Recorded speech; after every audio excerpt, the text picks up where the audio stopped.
Hello friends, welcome to my channel. आज मैं आप लोगों के सामने एक उपन्यास शुरू कर रही हूँ, शरत चंद्र चट्टोपाध्याय जी का अंतिम प्रश्न। उन्होंने 30 से ज़्यादा उपन्यास लिखे, जैसे परिणीता, देवदास, बड़ी दीदी, मंजली दीदी आदि। लेकिन अंतिम प्रश्न अपने समय से काफ़ी आगे है, उस समय के सामाजिक परिवेश से हटकर है। उस समय की नारी काफ़ी कम पढ़ी लिखी होती थी, जो सिर्फ चार दीवारी में रहकर ही अपना जीवन बिता देती थी।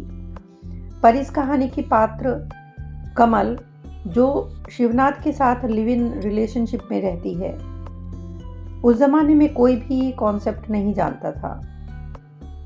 इस तरह की नारी को असम्मान की नज़र से देखा जाता था। लेकिन कमल इस मेल डोमिनेटेड सोसाइटी की थोपी हुई ट्रेडिशनल वैल्यूज़ को चैलेंज करती है।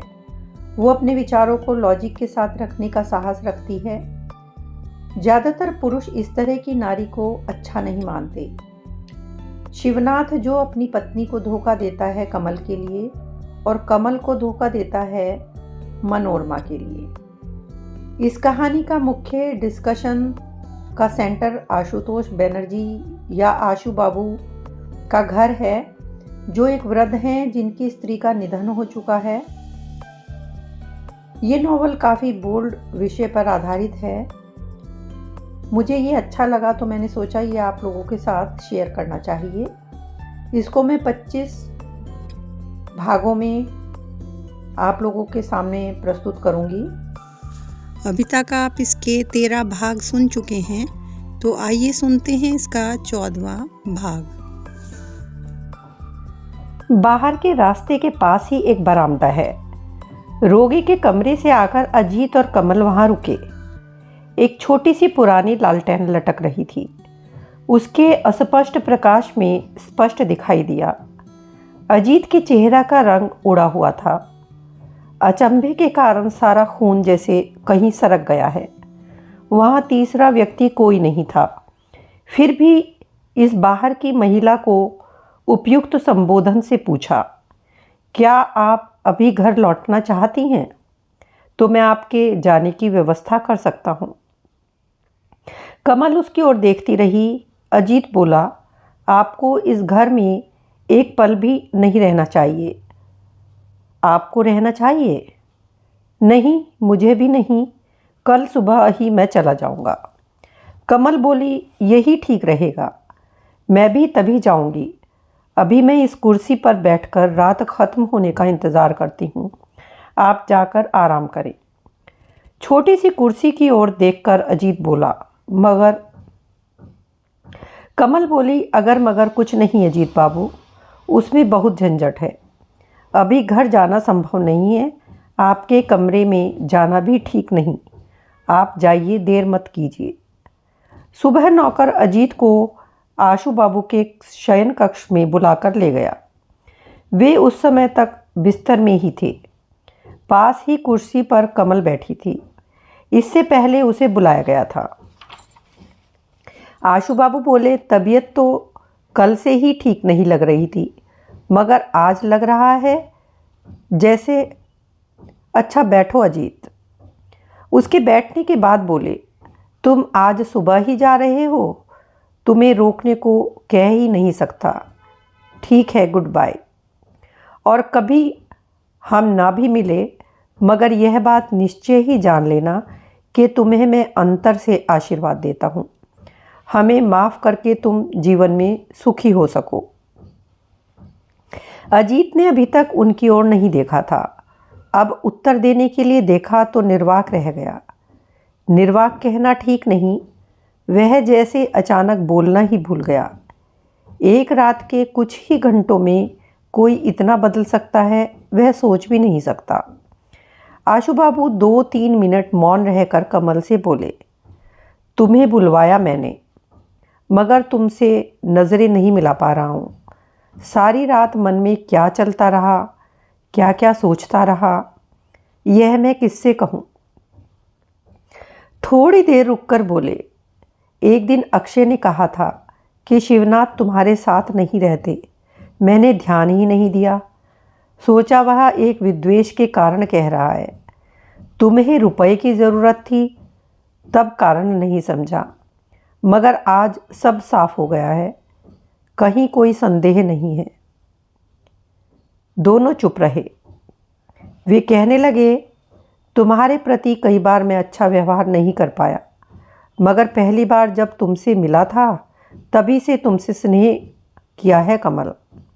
इसीलिए आज बार बार लग रहा है काश हम आगरा नहीं आते। कहते कहते उनकी आंखों में आंसू आ गए। हाथ से आंसू पोंछकर बोले, हे जगदीश्वर। कमल उठकर उनके सिरहाने के पास बैठ गई। माथे पर हाथ रखकर बोली, आपको बुखार है आशु बाबू? आशु बाबू उसका हाथ अपने हाथ में लेकर बोले, कोई बात नहीं कमल, मैं जानता हूँ तुम बुद्धिमान हो, मुझे कोई उपाय बताओ। मेरे घर में उस व्यक्ति की उपस्थिति मुझे जला रही है। कमल ने देखा अजीत सिर झुकाए बैठा है। उससे कोई इशारा न पाकर वह एक पल मौन रहकर बोली, मुझे क्या आदेश है बताइए। मगर उत्तर न पाकर वह भी चुप हो गई। कुछ देर बाद बोली, शिवनाथ बाबू को आप अपना रखना नहीं चाहते, मगर वे बीमार हैं। इस हालत में आप या तो उन्हें अस्पताल भेज दीजिए या कहीं और अगर सोचते हैं कि मेरे घर जाना या भेजना ठीक रहेगा तो भेज सकते हैं, मुझे कोई आपत्ति नहीं है। मगर जानते हैं ना, इलाज कराने की शक्ति मुझ में नहीं है। मैं पूरी तरह सेवा कर सकती हूँ, इससे ज़्यादा कुछ नहीं। आशु बाबू कृतज्ञतापूर्वक बोले, कमल मैं नहीं जानता क्यों, मगर तुमसे इसी उत्तर की उम्मीद थी। पत्थर के लिए तुम खुद पत्थर नहीं बनोगी, मैं जानता था। तुम्हारी चीज़ तुम ले जाओ, इलाज के खर्चे की चिंता मत करना, यह भार मैं अपने ऊपर लेता हूँ। कमल बोली, मगर इस मामले में एक बात पहले ही साफ हो जानी चाहिए। आशु बाबू जल्दी से बोले, तुम्हें कहने की ज़रूरत नहीं, मैं जानता हूँ। एक दिन सारी गंदगी दूर हो जाएगी। मेरे जीवित रहते इतना बड़ा अन्याय, इतना बड़ा अत्याचार मैं तुम पर नहीं होने दूंगा। कमल उनकी ओर देखकर चुप बैठी रही, कुछ नहीं बोली। क्या सोच रही हो कमल? सोच रही हूँ कि आपसे कहने की ज़रूरत है या नहीं, मगर लग रहा है ज़रूरत है। नहीं तो कुछ भी साफ नहीं होगा, गंदगी बढ़ जाएगी। आपके पास धन है, हृदय है, किसी के लिए खर्च करना आपके लिए कठिन भी नहीं, मगर मुझ पर दया करेंगे। इस भूल में अगर आप हैं तो वह भूल दूर होनी चाहिए। किसी भी बहाने से आपकी भीख मैं नहीं लूँगी। आशु बाबू को सिलाई मशीन की याद आई। व्यथित होकर बोले, अगर एक गलती हो ही गई है तो क्या उसकी कोई माफ़ी नहीं? कमल बोली, गलती उस समय शायद उतनी नहीं थी जितनी अब करने जा रहे हैं। आप सोच रहे हैं शिवनाथ बाबू को बचाना मतलब मुझे बचाना है, मेरे ऊपर अनुग्रह करना है, मगर नहीं। इसके बाद आप जैसा चाहे करें, मुझे कोई आपत्ति नहीं है। आशु बाबू सिर हिलाकर कहने लगे, ऐसा ही गुस्सा आता है कमल, यह अस्वाभाविक नहीं है और अन्याय भी नहीं। ठीक है, मैं शिवनाथ को ही बचाने की कोशिश कर रहा हूँ, तुम पर कोई अनुग्रह नहीं कर रहा। अब ठीक है? कमल के चेहरे पर परेशानी दिखाई दी। बोली, नहीं ठीक नहीं है। आपको मैं नहीं समझा सकती। आप उन्हें अस्पताल नहीं भेज सकते तो हरेंद्र बाबू के आश्रम में भेज दीजिए। वे बहुतों की सेवा करते हैं, इनकी भी कर देंगे। आप वहीं खर्च कर दीजिएगा। मैं बहुत थक गई हूँ, चलती हूँ। यह कहकर वह उठने लगी। उसकी बातों से और व्यवहार से आशु बाबू मन ही मन क्रोधित हो उठे। बोले, यह तुम्हारी ज्यादती है कमल। दोनों के कल्याण के लिए मैं जो करना चाहता हूँ उसे तुम विकृत करके देख रही हो। एक और मैं शर्म में डूबा जा रहा हूँ और इस अनाचार के अंकुर का अगर विनाश नहीं किया गया तो मेरे भीतर ग्लानि की सीमा नहीं रहेगी। मैं जानता हूँ इसमें मेरी बेटी जुड़ी है, इसलिए मैं कोई रास्ता निकालना चाहता हूँ। यह भी सत्य नहीं है। शिवनाथ को मैं बचा सकता हूँ, मगर मैं सिर्फ इतना ही नहीं चाहता। दुख के दिनों में तुम्हारी सेवा से तुम उन्हें फिर से पालो, इसी कामना को मन में रखकर मैं ये प्रस्ताव कर रहा हूँ, सिर्फ अपने स्वार्थ के लिए नहीं कह रहा। यह बातें सत्य, करुणा और अपनेपन से पूर्ण थी। मगर कमल को कोई फर्क नहीं पड़ा। बोली, मैं भी आपको यही बात समझाना चाहती थी आशु बाबू। सेवा मैं कर दूंगी। चाय बागानों में मैंने बहुतों की सेवा की है, मुझे उसकी आदत है, मगर मैं उन्हें पाना नहीं चाहती, सेवा करके भी नहीं और ना करके भी नहीं। यह मैं अभिमान से नहीं कह रही, ना ही झूठा घमंड है। हमारा रिश्ता टूट चुका है, मैं उसे कभी नहीं जोड़ सकती। उसके कहने के ढंग में कोई ऊष्मा नहीं थी, कोई उच्छ्वास नहीं, बहुत ही सीधी बात थी। इसी ढंग से ने आशु बाबू को स्तब्ध कर दिया। पल भर बाद बोले, यह क्या कमल, इस सामान्य से कारण के लिए पति का त्याग करना चाहती हो? यह शिक्षा तुम्हें किसने दी? कमल चुप रही। आशु बाबू कहने लगे, बचपन में यह शिक्षा तुम्हें किसी से भी मिली हो, गलत है। यह अन्याय, असंगत और गलत बात है। जिस घर में तुम्हारा जन्म हो, तुम बांग्लादेश की ही बेटी हो। यह रास्ता तुम्हारा, मेरा नहीं। यह तुम्हें भूलना ही होगा। जानती हो कमल, एक देश का धर्म दूसरे देश का अधर्म है और अपने धर्म में मृत्यु भी श्रेय है। कहते कहते उनकी आंखें चमकने लगी और अपनी बातें पूरी करके वे हाँफने लगे, मगर जिससे ये बातें कही वह बिल्कुल भी विचलित नहीं हुई। आशु बाबू कहने लगे, यही मोह एक दिन हमें नीचे खींच रहा था, मगर गलती पकड़ ली कुछ मनीषियों ने। देशवासियों को बुलाकर वे बार बार यही कहने लगे, तुम लोग उन्मादों की तरह कहाँ जा रहे हो? तुम्हें कोई दीनता, कोई कमी नहीं। किसी के सामने तुम्हें हाथ नहीं फैलाना पड़ेगा। सिर्फ एक बार अपने घर की ओर देखो। पूर्वजों ने सब कुछ रखा हुआ है, सिर्फ एक बार हाथ बढ़ाकर उठा लो। विलायत का सब कुछ खुद देखा है मैंने। अब सोचता हूँ कि समय रहते वे अगर सावधान नहीं करते तो आज देश का क्या होता। बचपन की सारी बातें याद है ना? ओह, शिक्षित लोगों की क्या दशा थी।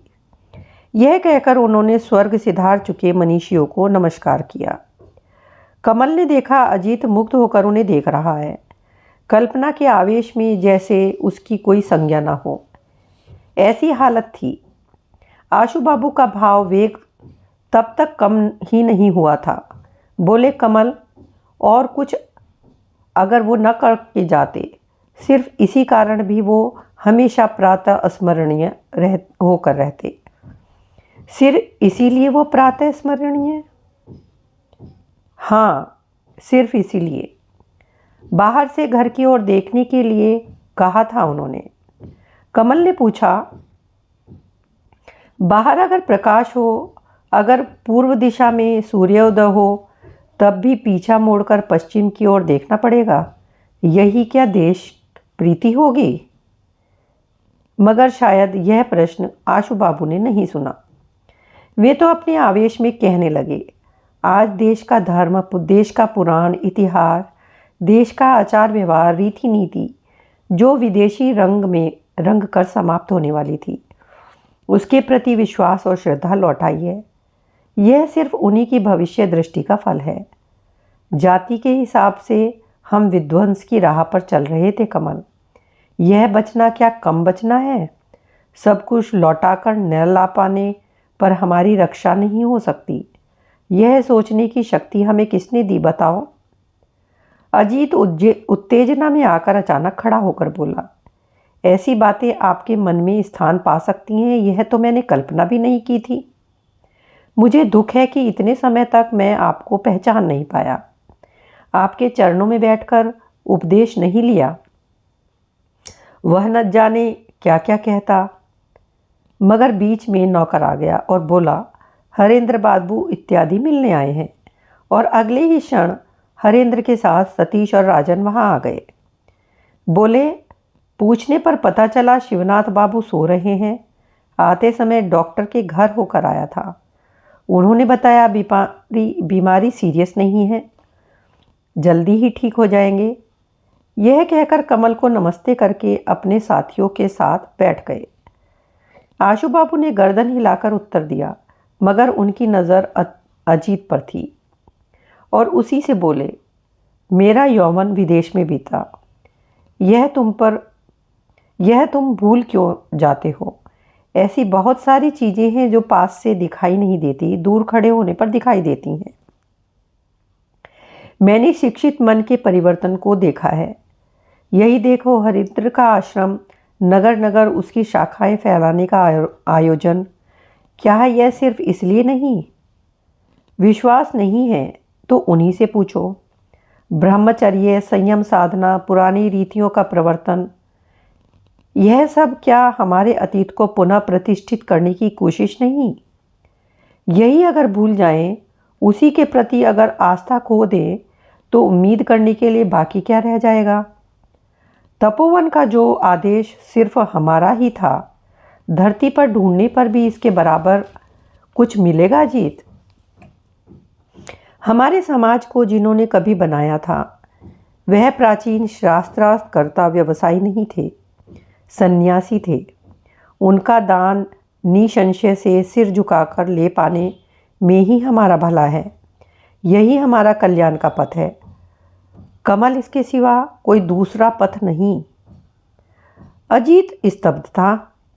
सतीश और हरेंद्र के विस्मय की सीमा न थी। यह साहबी चाल चलन वाला व्यक्ति आज कह क्या रहा है? और राजेंद्र को तो समझ ही नहीं आया कि आज यह प्रसंग क्यों चल रहा है। सबके चेहरों पर श्रद्धा का भाव था। वक्ता खुद भी विस्मय में थे। कह पाने के लिए नहीं, इस तरह से कहने का मौका उन्हें कभी मिला ही नहीं था। उनके मन में तृप्ति हिलोरे लाने लगी। पल भर पहले का दुख भूल गए। बोले, समझी कमल, मैं तुम्हें वह अनुरोध क्यों कर रहा था? कमल सिर हिलाकर बोली, नहीं। नहीं? नहीं क्यों? कमल बोली, विदेशी शिक्षा का प्रभाव छोड़कर अपनी व्यवस्था में लौटने की कोशिश शिक्षितों में प्रचलित हो रही है। आपने खुश होकर यही खबर सुनाई। आपको विश्वास है इससे देश का कल्याण होगा, मगर कारण कोई नहीं बताया। बहुत सी प्राचीन रीति नीति लोप होने वाली थी, उन्हें बचाने की कोशिश चल रही है। शायद यही सच है, मगर इससे अच्छा ही होगा। इसका क्या प्रमाण है आशु बाबू? आपने यह तो नहीं बताया। बोला, कैसे नहीं? नहीं बोला। जो कहा वह संस्कार विरोधी पुरातन का अंधा साधक ही ऐसे कह सकता है। खोई हुई वस्तुओं का पुनरुद्धार करना ही अच्छा है, इसका कोई प्रमाण नहीं। मोह से में पड़कर बुरी चीज की पुनः प्रतिष्ठा होते ही देखा है। आशु बाबू को उत्तर नहीं मिला, मगर अजीत बोला, मगर बुरी चीज का उद्धार करने के लिए कोई शक्ति नहीं लगाता। कमल बोली, लगाता है, बुरी मानकर नहीं, पुरानी मानकर। आपको शुरू में ही एक बात कही थी मैंने आशु बाबू, आपने शायद ध्यान नहीं दिया। लौकिक अनुष्ठान हो या पारलौकिक धर्म कर्म, सिर्फ वह देश का है, इसीलिए उसे जकड़े रहने की से वाही मिल जाती है। मगर स्वदेश के कल्याण के देवता को खुश नहीं किया जा सकता, वे नाराज हो जाते हैं। आशु बाबू अवाक होकर बोले, तुम क्या कह रही हो कमल? देश का धर्म, देश के अनुष्ठानों का त्याग करके बाहर से भीख लेते रहने से अपना क्या बाकी बचेगा? दुनिया में खुद को इंसान कहने का अधिकार कैसे करोगे? कमल बोली, अधिकार खुद ही घर पहुंच जाएगा, परिचय कराने की जरूरत नहीं पड़ेगी, विश्व बिना परिचय के ही पहचान जाएगा। आशु बाबू व्याकुल होकर बोले, तुम्हें समझ नहीं पाया कमल। समझने की बात भी नहीं है आशु बाबू, ऐसा ही होता है। इस चलायमान संसार में गतिशील मानव चित्त में कदम कदम पर सत्य नित्य एक रूप में दिखता है। सब उसे पहचान नहीं पाते, सोचते हैं यह संकट कहाँ से आ गया। उस दिन ताजमहल के नीचे बैठी शिवानी याद है? आज कमल में उसे पहचान नहीं पाएंगे, लगेगा वह जो थी कहाँ गई। मगर यही इंसान का सच्चा परिचय है। इसी तरह हमेशा परिचित हो सकूं आशु बाबू। कुछ देर रुककर बोली, बहस के कारण हम भटक गए हैं असल मुद्दे से। मैं बहुत थक गई हूँ, अब चलती हूँ। आशु बाबू निरंतर विह्वल हो देखते रहे। इस लड़की को कहीं तो थोड़ा बहुत समझा और कहीं बिल्कुल भी नहीं। बस यही लगने लगा अभी उसने जिस हया का उल्लेख किया था, उस प्रचंड तूफान में वह घास के तिनके की तरह उनके सारे आवेदन निवेदन बहा कर ले गई। कमल उठकर खड़ी हुई, अजीत को इशारे से बुलाकर बोली, साथ लाए थे, चलिए छोड़ आइए। मगर आज वह संकोच से चेहरा नहीं उठा पाया। कमल मन ही मन हंसी। आगे बढ़कर अचानक राजेंद्र के कंधे पर हाथ रखकर बोली, राजन बाबू तुम चलो ना भाई, मुझे छोड़ाओ। इस आकस्मिक भाई संबोधन से राजन ने चौंक कर उसकी ओर देखा, फिर कहा, चलिए। दरवाजे के पास आकर अचानक वह घूमी और बोली, आशु बाबू आपका प्रस्ताव मैंने खारिज नहीं किया। उस शर्त पर अगर चाहें तो भेज दीजिएगा। मैं पूरी कोशिश करूंगी, बच जाए तो अच्छा है, न बच जाए तो भाग्य। यह कहकर चली गई। कमरे में सभी स्तब्ध होकर बैठे रहे। बीमार गृहस्वामी की आंखों के सामने सुबह का प्रकाश अंधेरे में बदल गया। आधे पथ से ही राजेंद्र ने विदा ली, कहकर गया कि कुछ घंटे में ही वह काम निपटाकर लौट आएगा। कमल अनमने भाव में थी, इसीलिए शायद आपत्ति नहीं गई, या फिर कोई और कारण ही नहीं था। तेज कदमों से घर आकर देखा, सीढ़ियों के दरवाजे पर ताला लगा था, कमरा भी बंद था। जो नीच जाति की नौकरानी उसका काम करती थी वह भी नहीं आई थी। रास्ते के उस पार राशन वाले से पता चला कि तो उसने बताया कि वह बीमार है। उसकी पोती सुबह आकर चाबी रख गई है।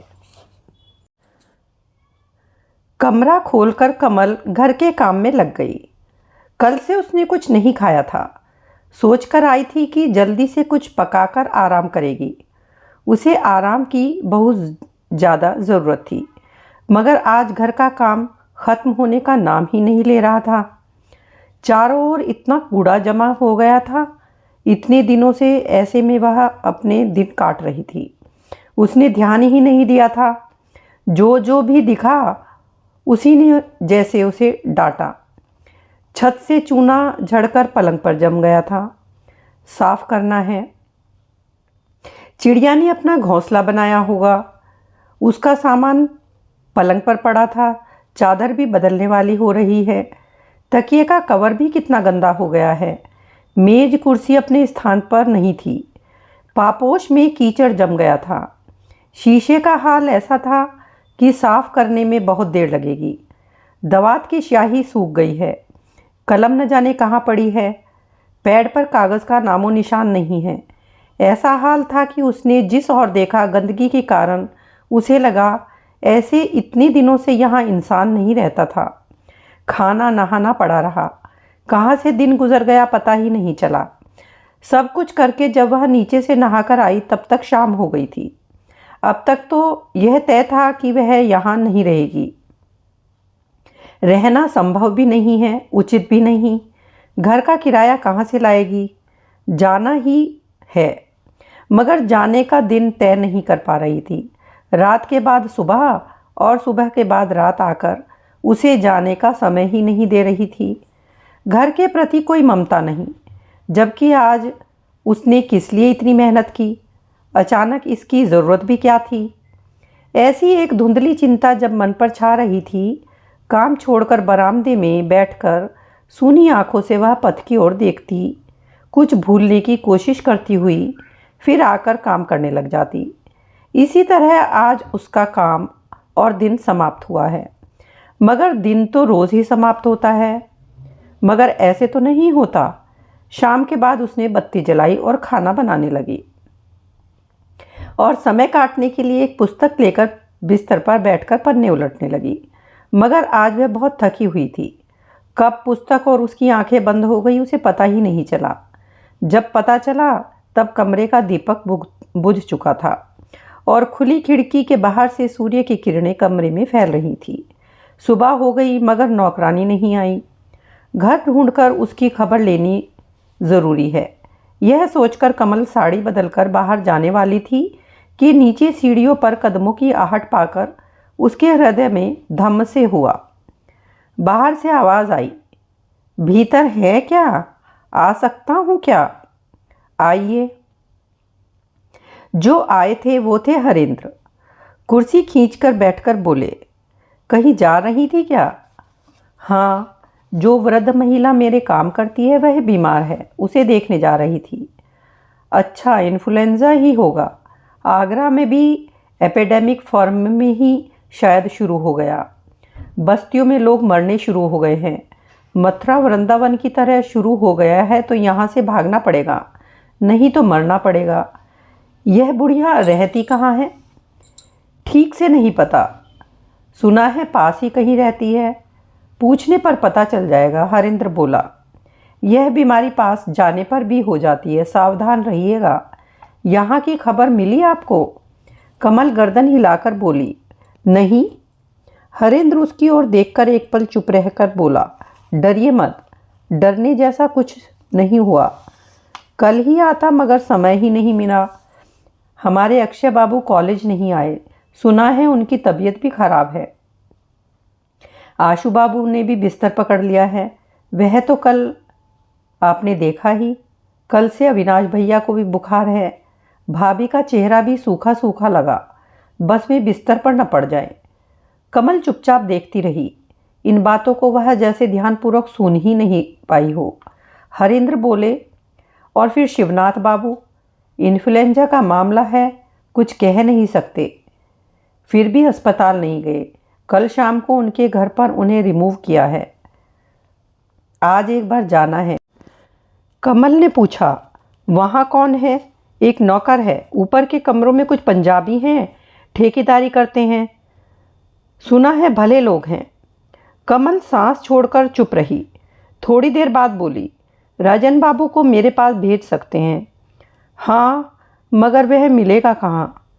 आज भोर में ही निकल गया। कहीं मौचियों के मोहल्ले में बीमारी फैल गई है, वहीं सेवा करने गया है। आश्रम में अगर भोजन करने आया तो उसे कह दूंगा। उन्हें रिमूव किसने किया, आपने? नहीं, राजन ने। उसी से पता चला कि पंजाबी देखभाल कर रहे हैं। वो कुछ भी करे, उसे जब पता है तो वह गलती नहीं होने देगा, शायद खुद ही लग जाएगा। बस एक भरोसा है, उसे बीमारी नहीं पकड़ती। पुलिस न पकड़े तो वह अकेला ही 100 के बराबर है। वह भाई बस पुलिस से ही डरता है, नहीं तो उसे काबू करने वाला दुनिया में कोई नहीं। पकड़े जाने की आशंका है क्या?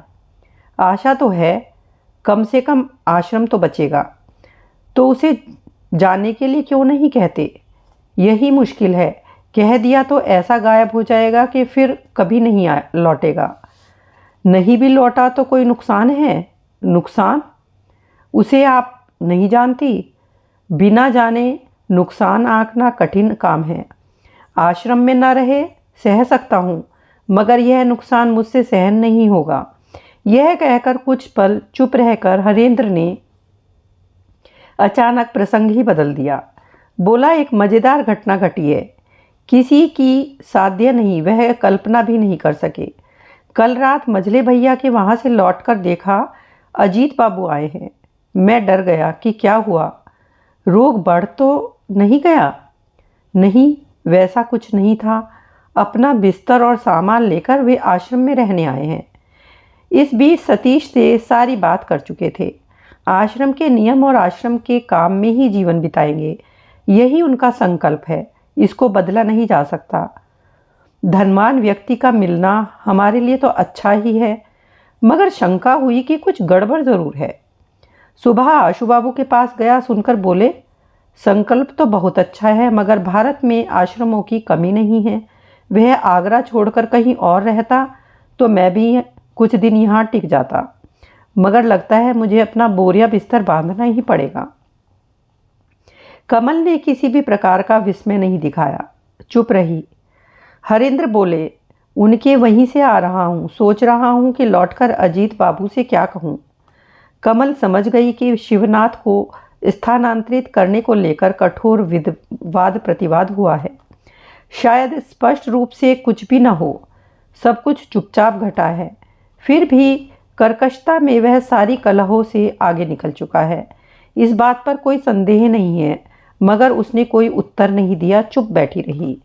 हरेंद्र बताने लगे, लगता है आशु बाबू को सब कुछ पता चल चुका है। आपके प्रति शिवनाथ के व्यवहार से वे दुखी हैं, लगभग जबरदस्ती ही उन्हें घर से विदा किया है। शायद मनोरमा ऐसा नहीं चाहती थी। शिवनाथ उनके संगीत के गुरु हैं, पास रखकर इलाज करवाना चाहती थी, मगर ऐसा हो न सका, और शायद इसी कारण अजीत बाबू ने भी झगड़ा किया होगा। कमल मुस्कुराई, बोली, आश्चर्य की कोई बात नहीं, मगर आपने किससे सुना? राजेंद्र से?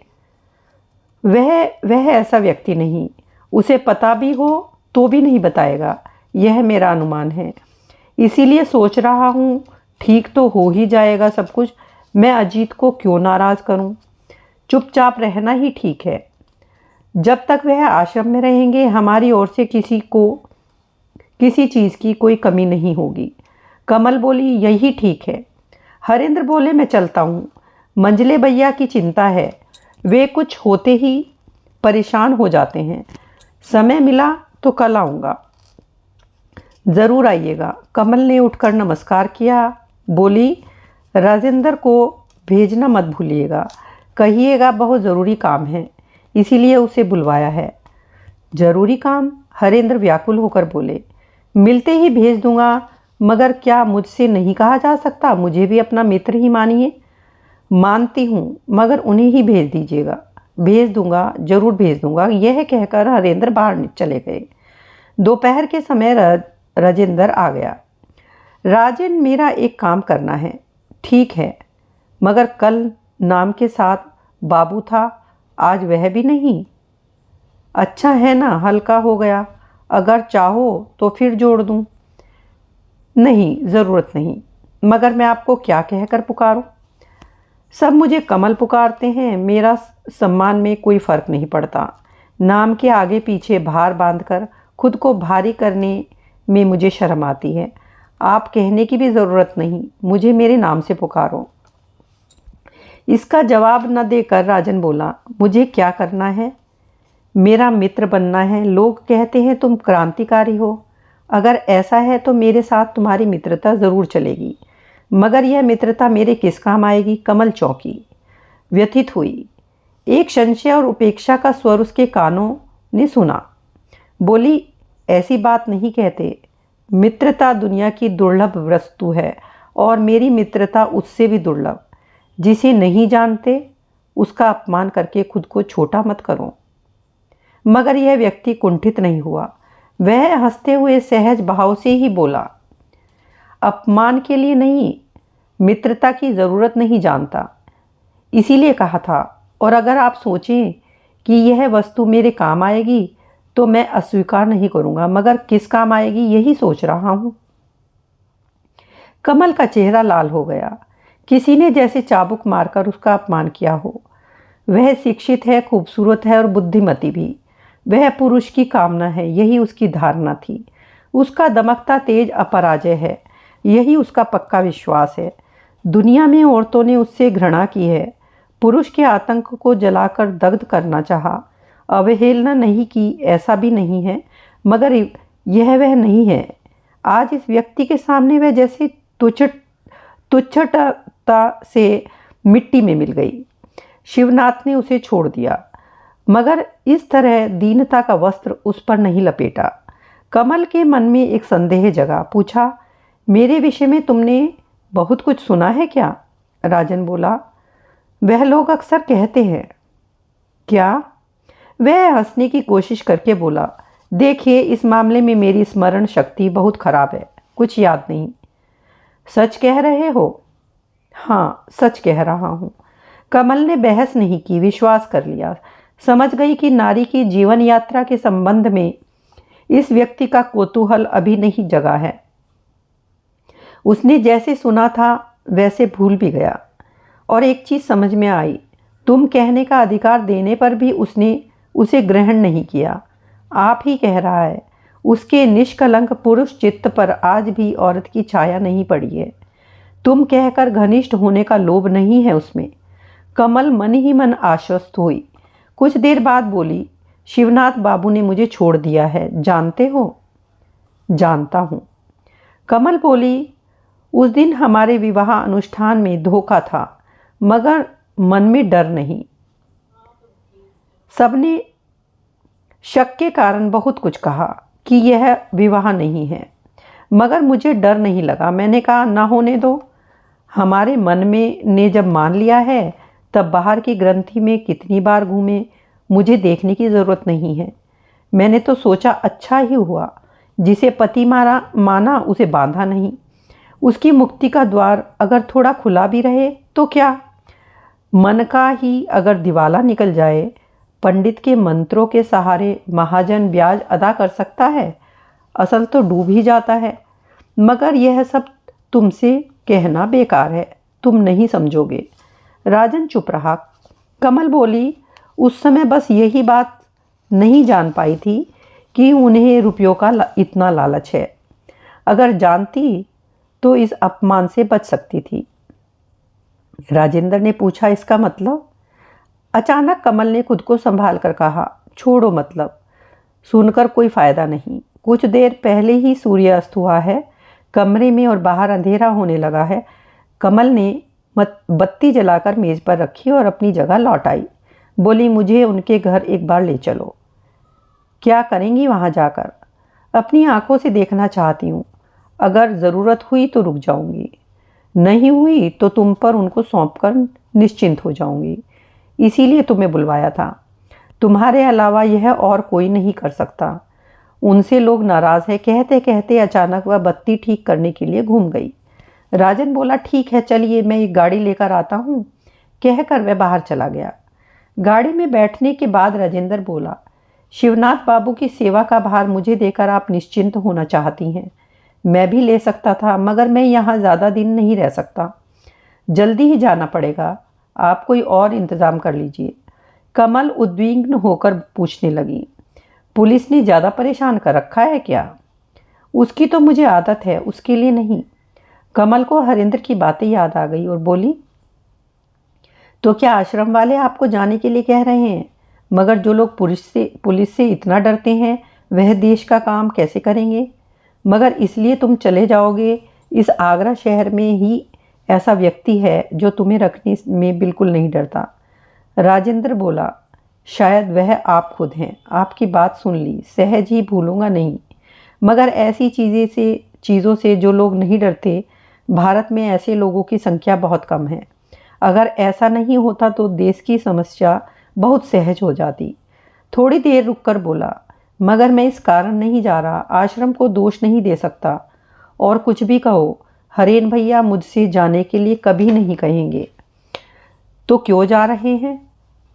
अपने लिए। देश का काम ज़रूरी है, मगर इनसे मेरे विचार नहीं मिलते। काम का ढंग भी नहीं मिलता, बस प्यार का ढंग मिलता है। हरेन भैया मुझे सगे से ज़्यादा प्यार करते हैं, सगे से ज़्यादा अपना हूँ, और कभी यह चीज़ नहीं बदलेगी। कमल की चिंता दूर हुई। बोली, इससे बड़ी और क्या चीज़ हो सकती है राजन?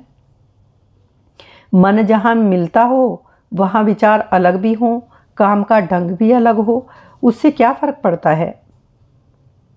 सब एक ही ढंग से सोचेंगे, एक जैसा काम करेंगे, तभी एक साथ रहा जा सकता है। ऐसा क्यों?